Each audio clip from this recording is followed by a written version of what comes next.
यही समय है, सही समय है। अगर 1% भी चांस है कि युद्ध होगा तो बिल्कुल बेबाक, निडर, बेझिझक होकर युद्ध के मैदान में उतर जाइए। Why I am saying this right now, because I am seeing lot of reels. बहुत सारी मैंने ऐसी वीडियोज़ और रील्स देख ली है कि लोग लिख रहे हैं कि वी वॉन्ट पीस, हमें शांति चाहिए। तो भैया हम इतने साल से शांत ही थे, बहुत सारे हमले हुए, किसी ने सुबह थप्पड़ मारा, दोपहर में मारा, शाम को मारा, रात को मारा, वो भी सहन कर गए। बट देन फिर 2 दिन बाद मारा, फिर 4 दिन बाद मारा, 8 दिन बाद मारा। तो एक सहनशीलता की जो हद होती है वो, उससे ऊपर तो पानी बहुत दशकों पहले निकल गया था। बट फिर वही बात है कि यही समय है, सही समय है।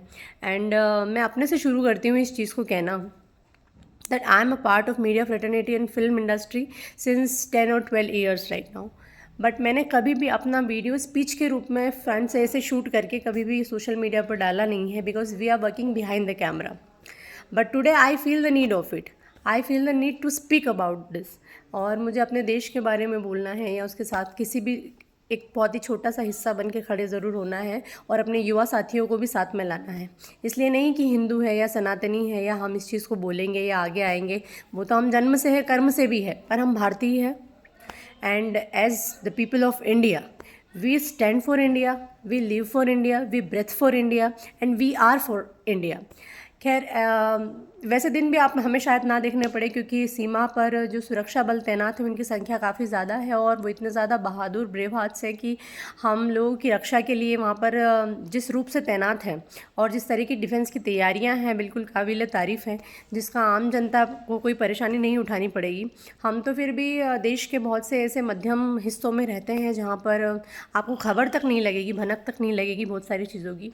लेकिन जो सीमा पर जितने भी कस्बे, इलाके हैं, या वहाँ के लोगों में बिल्कुल भी, मैं रील्स देख रही थी कुछ लोगों की, कोई डर नहीं है उन्हें, वे निडर है और इस तरीके की बयानबाजी कर रहे हैं कि बिल्कुल भी आए जंग करने हम, तो हम दिखा देंगे कि हम क्या हैं।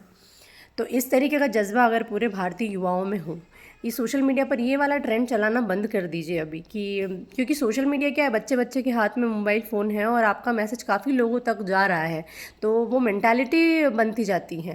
वो इस तरीके की मेंटालिटी कि नहीं, हमें शांति चाहिए और हमें ऐसा चाहिए, या हम किसी की भी जान को ख़तरे में नहीं डाल सकते, हम लोगों को मरते नहीं देखना चाहते।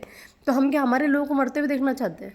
कोई भी कहीं से भी किसी को भी वैसे मरने मारने में आम जनता को कभी भी मज़ा नहीं आता है, उन्हें सिर्फ दुख होता है। मरने मारने का काम आतंकियों का है, तो शुरुआत उन्होंने की है। तो अगर जवाब नहीं दिया गया तो आपके आगे आने वाली जनरेशन भी इसी खतरे का एहसास करेगी, आपके आगे आने वाली पुश्तें भी इसी खतरे से जाएगी। आप अपनी जनरेशन के लिए कुछ नहीं छोड़ के जाएंगे, या आतंकवाद ही छोड़ कर जाएंगे हम।